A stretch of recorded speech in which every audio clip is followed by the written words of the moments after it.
आज ओबीसीच्या आरक्षणाविषयी एक महत्त्वाचा निर्णय जो आहे तो आज सुप्रीम कोर्टाने त्या ठिकाणी दिलेला आहे. आणि यामध्ये ज्या स्थानिक स्वराज्य संस्थांच्या निवडणुका गेल्या 3-4 वर्षापासून ज्या रखडलेल्या होत्या आणि त्यामध्ये ओबीसीच्या आरक्षणाच्या जवळजवळ 34,000 जागा ज्या आहेत त्या जागा कमी झाल्या होत्या. त्यामुळे ओबीसी समाजाचे फार मोठं संकट जे आहे ते संकट निर्माण झालं होतं. परंतु आजच्या सुप्रीम कोर्टच्या निर्णयामुळे ते संकट आता दूर झालेलं आहे.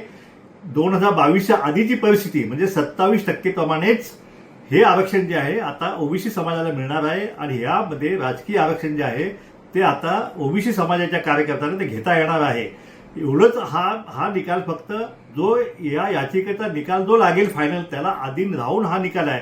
पण तरीसुद्धा जे आहे जो काय निकाल झालेला आहे त्या निर्णयाचं आम्ही स्वागत करतो.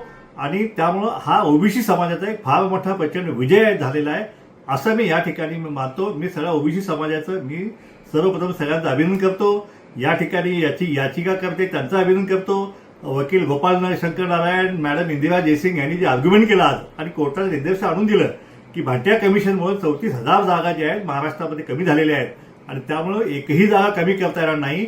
निवडणुका 4 आठवड्यामध्ये जाहीर करा आणि 4 महिन्यामध्ये निवडणुका घ्या अशा प्रकारचे स्पष्ट आदेश सुप्रीम कोर्टाने दिले.